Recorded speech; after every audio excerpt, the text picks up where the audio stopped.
Bharatiya Janata party के जो भ्रष्टाचार रहा है उसके खिलाफ ये यात्रा है, क्योंकि जितना भ्रष्टाचार किया है, जितना नफरत फैलाने का काम किया है भारतीय जनता पार्टी ने, वो राहुल गांधी जी उनकी जितनी भी भ्रष्टाचार नीति रही है या भी जितनी उनकी नफरत फैलाने की नीति रही है उनको ख़त्म करने का काम कर रहे हैं राहुल गांधी जी। भाजपा के झूठे वादे, झूठे दावे रहते हैं 400 पार, ऐसा नहीं हो सकता है कि एनडीए गठबंधन पूरी तरीके से ध्वस्त हो जाएगा और आखिर में जीत इंडिया गठबंधन की होगी। संविधान को बचाना है, न्यायतंत्र को लागू करना है, तो भारतीय जनता पार्टी के बिना हराए ये सब हो नहीं सकता। राहुल गांधी जी की न्याय यात्रा बहुत बड़ा प्रभाव लाएगी चुनाव में 2024 के।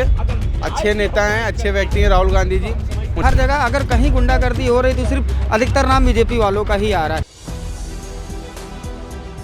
नमस्कार, मैं हूं हयात अब्बास और आप देख रहे हैं 4 PM न्यूज नेटवर्क। और यूपी में राहुल गांधी की भारत जोड़ो न्याय यात्रा प्रवेश कर चुकी है और लोग जुड़ रहे हैं। जिस तरह क्या है जनता का माहौल, एक तरफ भाजपा 400 पार का नारा दे रही है, दूसरी तरफ यूपी में राहुल गांधी की भारत जोड़ो न्याय यात्रा है। तो लोगों से बात कर लेते हैं, कैसे देखते हैं। एक तरफ न्याय की बात हो रही है, दूसरी तरफ भाजपा 400 पार का नारा दे रही है। नहीं, भाजपा के झूठे वादे, झूठे दावे रहते हैं 400 पार, ऐसा नहीं हो सकता है, क्योंकि ईवीएम सेट है। अगर ये बता दें कि ईवीएम सेट है तो 400 पार मान लेंगे, और अगर ईवीएम सेट नहीं है तो ये खोखले वादे, उनके खोखले वादे हमेशा रहे हैं, ऐसा कुछ नहीं होने वाला। और राहुल गांधी जी की न्याय यात्रा बहुत बड़ा प्रभाव लाएगी चुनाव में 2024 के।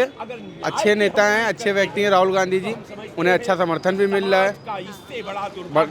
यात्रा सफल रहेगी 2024 के चुनाव में। गांधी यूपी में है, कैसे देख रहे हैं। एक तरफ भाजपा का नारा 400 पार का है, दूसरी तरफ राहुल गांधी लोगों से कनेक्ट हो रहे हैं, क्या होगा। देखिए, मैं कांग्रेसी नहीं हूँ, मैं किसी भी पार्टी का बंधुआ मजदूर नहीं हूँ, लेकिन मैं भी राहुल गांधी की न्याय यात्रा में जाऊँगा, क्योंकि मैं संघर्ष करने वालों को पसंद करता हूँ।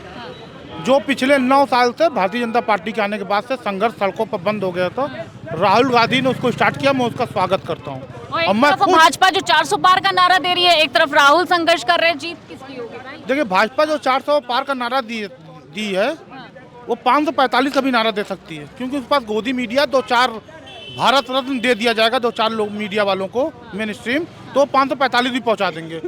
400 का नारा देने से होता नहीं, 400 सीटों का नारा दे रहे हैं, 500 पार लेसन हो जा रहा है।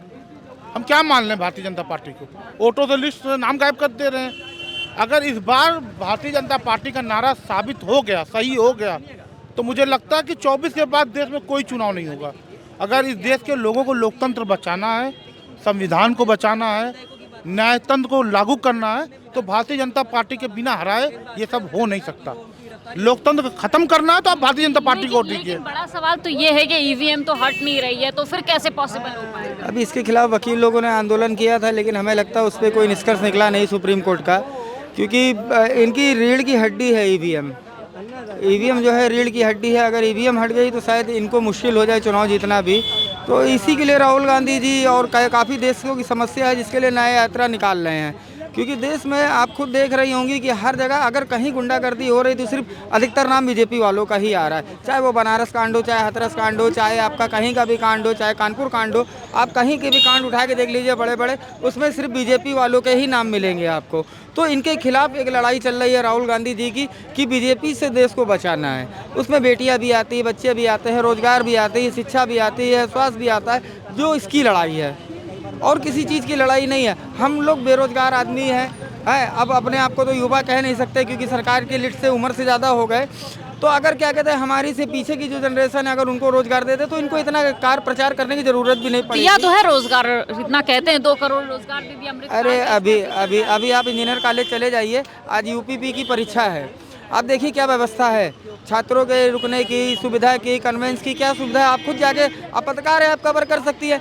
अगर आप सरकार अगर क्या कहते हैं परीक्षा करा रही तो उसकी सुविधा कराना किसका फर्ज बनता है, सरकार का पूरा राइट्स बनता है ना। आप देखिए जाके कोई सुविधा नहीं उनके लिए, और ये सिर्फ अभी पेपर हुए हैं, यूपीपी के सिर्फ अभी पेपर हुआ। बहाली कब होगी, चुनाव बाद। अगर हार जाएंगे तो नहीं होगी, जीत जाएंगे तब भी नहीं होंगे, क्योंकि सरकार में तो आ गए, जनता ने हमें चुन लिया, तो रोजगार देने की जरूरत क्या।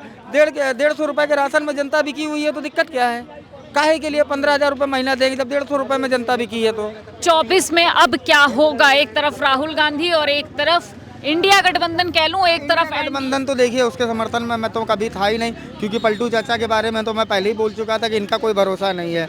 अगर कांग्रेस अपने स्वेच्छा से खुद से लड़ना चाहे तो लड़े, तो उसमें कुछ क्या कहते हैं निष्कर्ष निकल भी सकता है कि जनता जो हमारे बुजुर्ग लोग रहे हैं उन्होंने 60 साल 70 साल इसीलिए कांग्रेस को समय दिया था क्योंकि वो सरकार कुछ कर रही थी। आज की युवा को बरगलाया गया है सिर्फ राम के नाम पे और क्या कहते हैं अल्लाह के नाम पे सिर्फ बरगलाया जा रहा है। सिर्फ जाति विशेष का ही एक वोट बैंक इन्होंने बना के रखा, बाकी किसी चीज़ का वोट बैंक नहीं है इनके पास। आप अभी अगर किसी बीजेपी नेता वाले से आप 4 सवाल पूछ लीजिए रोजगार के मामले में तो सीधे कहेंगे हमने अयोध्या में मंदिर बना दिए, क्या हुआ वहाँ रोजगार नहीं मिल रहा लोगों को। ठीक है, हम मानते हैं वहाँ रोजगार मिल रहा है, तो क्या पूरा हिंदुस्तान अयोध्या जाकर रोजगार ढूंढे? बाकी हिंदुस्तान का क्या होगा? सिर्फ अयोध्या एक मतलब मीडिया हब बन जाएगा रोजगार का, बाकी का क्या होगा? आप मैडम भारत जोड़ो न्याय यात्रा के बारे में बात कर रही हैं, तो ये जो भारत जोड़ो न्याय यात्रा है ये भारतीय जनता पार्टी के जो भ्रष्टाचार रहा है उसके खिलाफ ये यात्रा है। क्योंकि जितना भ्रष्टाचार किया है, जितना नफरत फैलाने का काम किया है भारतीय जनता पार्टी ने, वो राहुल गांधी जी उनकी जितनी भी भ्रष्टाचार नीति रही है या भी जितनी उनकी नफरत फैलाने की नीति रही है उनको ख़त्म करने का काम कर रहे हैं राहुल गांधी जी। और निश्चित तौर पे आप देखिएगा कि एनडीए गठबंधन पूरी तरीके से ध्वस्त हो जाएगा और आखिर में जीत इंडिया गठबंधन की होगी। राहुल गांधी की यात्रा एक तरफ उत्तर प्रदेश में है, समाजवादी पार्टी भी उनके साथ जा रही, सपोर्ट कर रही, कैसे देखते हैं कितना लोगों को कनेक्ट कर पाए? इंडिया गठबंधन में देखिए मैं नहीं कह सकता, लेकिन अभी मैं आपको ये कह सकता हूँ पर्सनल अपनी पार्टी के तौर पर कि हाँ आप बोलिए बीजेपी राशन दे रही है, बीजेपी राशन के साथ एक चीज़ और दे रही है, ये भी आप बताइए कि राशन के साथ महंगाई दे रही है। सिलेंडर की महंगाई देखिए, आप राशन की महंगाई देखिए, हैं महंगाई कितनी दे रही है भी आप जानिए, एजुकेशन कितनी महंगी हो गई है, बेरोजगार लोग हो गए हैं आप। लेकिन आपसे एक चीज़ और बोलना चाहूँगा मैं, आप ये चीज़ बताइएगा लोगों को, पता करिएगा कि 25 करोड़ की जनसंख्या है यूपी की, 25 करोड़ में से कोई एक व्यक्ति ऐसा लेकर आइएगा जो अखिलेश यादव जी की बुराई कर दे या पर्सनल अखिलेश यादव जी ने जिसके लिए पर्सनल बुरा किया हो। लेकिन मैं बीजेपी के कई ऐसे नेता हैं जिनके लिए बता सकता हूँ कि समाज के इतने लोग आ जाएंगे जिनका पर्सनल उन्होंने मतलब दुर्व्यवहार किया है या उनका हानि किया है, ये मैं कहना चाहूँगा। लेकिन ये तो सबका साथ सबका विकास का नारा देते हैं, हाँ क्या सबका साथ सबका विकास का नारा देते हैं। ये अनाज दे रहे हैं 5 किलो एक यूनिट में, 5 किलो अनाज तो दे रहे हैं मगर उसको समय से नहीं वितरित कर रहे हैं। कह रहे हैं हम बाबा जी मुख्यमंत्री जी कहते हैं हम 4 बजे जग जाते हैं, इनके अधिकारी कई बजे साइड नहीं इनकी खुल रही, कहीं किसी कोई साइड नहीं खुल रही, और साइड खुलते खुलते 30 तारीख आ जाती है अनाज बढ़ते बढ़ते। ये कौन सी बात है? कह रहे हैं आज अनाज दे रहे हैं, अनाज इतने अनाज में आदमी का पेट भर जाएगा, 5 किलो हो जाएगा। ऐसे कह रहे हैं हम 14 लाख देंगे, 14 लाख का 14,000 दे देते, 15 लाख देंगे, 15 लाख का 15,000 दे देते, 1500 दे देते। क्या झूठ बोल के आदमी को गुमराह कर रहे हैं? कहीं वाम का नाम, कहीं आप झूठा कह रहे हैं प्रधानमंत्री जी को? बोल रहे हैं, झूठ बोल रहे हैं, सरासर झूठ बोल रहे हैं। झूठ बोल के क्यों नहीं दिया? क्यों कहा था जब नहीं था बजट? तो क्यों कहा था? क्यों कहे थे लोगों का झूठ बोल के? ये तो कह रहे कि देश में अमृतकाल चल रहा है जी, ये तो कह रहे देश में अमृतकाल और मेरी सारी गारंटी काम नहीं, कोई अधिकारी इनका काम नहीं कर रहा है। 12 बजे जगता है, जाओ कार्यालय अधिकारियों के पास जाओ तो कहते हैं हमें अभी समय नहीं है, हमें समय नहीं है। ये बोल रहे हैं कि समय से हमारे सरकार में रामराज है, रामराज क्या रावणराज है, आदमी मावा घूम रहा है। अच्छा, सब जगह मोदी की सारी गारंटी क्या पूरी हुई है? बिल्कुल कतई नहीं हुई है। सिवाय उन्होंने झूठ बोला, जुमलेबाजी उनके पास है, बाकी कुछ नहीं है। काम बिल्कुल कतई नहीं, जनता सब परेशान है, गरीबी से लोग जो है झेल रहे हैं और बिल्कुल जो है आदमी इस टाइम परेशान होके चल रहा है। देश में अमृतकाल चल रहा है, कहाँ परेशान चल रहा है? देखिए उनके लिए अमृतकाल हो सकती है, अंबानी और अडानी के लिए, समझ रहे हैं, बाकी देश में की जो आम जनमानस है उसके लिए नहीं है। मैं आपके चैनल पे बड़ी जिम्मेदारी से कह सकता हूं कि भारतीय जनता पार्टी का कितना बड़ा नेता हो उससे आपका विकास से कोई लेना देना नहीं है, शिक्षा से कोई लेना देना नहीं है, रोजगार से कोई लेना देना नहीं। जहां पर आप जिस तरीके की बात करना शुरू करेंगे, अगर आप रोजगार की बात करेंगे तो मंदिर और मस्जिद ले आएंगे, अगर आप शिक्षा की बात करेंगे तो हिंदू और मुसलमान ले आएंगे। इस तरीके की उनके पास जुमलेबाजी है, लेकिन देश की और उत्तर प्रदेश की आवाम पूरी तरीके से समझ चुकी है कि 2024 के लोकसभा के चुनाव में भारतीय जनता पार्टी की काठ की हांडी अब नहीं चढ़ेगी। जनता पूरी तरीके से समझ चुकी है। जनता को चाहिए बिजली, पानी, सड़क, स्वास्थ्य, शिक्षा, इस पे भारतीय जनता पार्टी के चाहे प्रधानमंत्री हो या मुख्यमंत्री हो, किसी का ध्यान नहीं है। सिर्फ मंदिर मस्जिद के नाम तो कह रहे हैं कि हमने स्मार्ट सिटी बना दिया है। मैं आपके चैनल पर बड़ी जिम्मेदारी से कह रहा हूँ, सिर्फ आप 5 स्मार्ट सिटी मुझे गिना दीजिए। अगर आप भाजपा का पक्ष रख रही हैं तो आप 5 स्मार्ट सिटी गिना दीजिए, लेकिन नहीं है आपके पास। मैं तो उनका बयान बता नहीं, बयान आप बता रहे, मैं आपसे पूछ रहा हूँ ना। आप राजधानी लखनऊ में हैं, आप लखनऊ को कितना स्मार्ट बना दिया। देखिए, मैं आप चलिए आपको ले चलता हूँ लखनऊ में, जहाँ पर बजबजाती नाली, कूड़े के ढेर लगे हुए हैं। आप उनसे यार 20 तरीके की भाषा इस्तेमाल करते हैं, उनसे कोई लेना देना नहीं है, सिर्फ जुमलेबाजी के अलावा कोई दूसरी बात नहीं है। और इनको 2024 में देश की यही आवाम इनको देश से बाहर करेगी, क्योंकि काठ की हांडी बार बार नहीं चढ़ती है।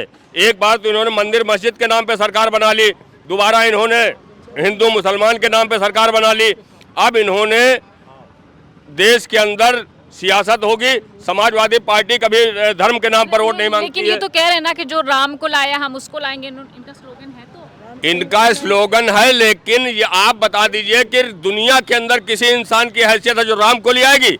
राम सबको लाते हैं, लेकिन इनको धर्म के नाम पर, हिंदू मुसलमान के नाम पर बांटने काम करते हैं। क्या कहते हैं? राहुल गांधी की यूपी, जो जहां सबसे ज्यादा लोकसभा सीटें, 80 लोकसभा सीटों वाला यूपी, राहुल गांधी यूपी में है। साथ मिल रहा है, तमाम दल जा रहे हैं। एक तरफ भाजपा 400 पार का नारा दे रही है। ऐसा है कि जब भगवान कृष्ण के पास में दुर्योधन गए थे तो पूरी सेना ली थी उन्होंने, ठीक है, तोड़ मरोड़ जैसे भी चाह लिया था, लेकिन 5 पांडव जो थे वो भगवान कृष्ण को लिए थे। और जब भगवान कृष्ण को लिए तो हनुमान जी भी आ गए, बस उतना बहुत काफ़ी थे। तो उसी प्रकार से कांग्रेस जो है जनता के पास गई है, जनता उसकी हनुमान है, उसकी कृष्ण है। बाकी पार्टियां जो कौरवों वाली है वो लोकल लोग टालते रहे, अपना घूमते रहे, कोई फर्क नहीं पड़ता। राहुल गांधी भारत में फिर से परचम कांग्रेस लहराएगी और कांग्रेस के बैनर तले कोई विद्वान व्यक्ति पुनः प्रधानमंत्री बनेगा। तो लोकसभा चुनाव में जिस तरह से लोगों से राहुल गांधी, लोकसभा चुनाव से पहले राहुल गांधी लोगों से मिल रहे, कनेक्ट हो रहे, क्या कुछ असर है? इसी तरह लोगों से बात करते रहेंगे और सीधी अपडेट आप तक पहुंचाते रहेंगे। लोकसभा चुनाव को लेकर तमाम जो खबरें हैं वो आप तक पहुंचाते रहेंगे। कैमरा पर्सन सत्यनारायण के साथ मैं हयात अब्बास, होपीएम न्यूज़ नेटवर्क।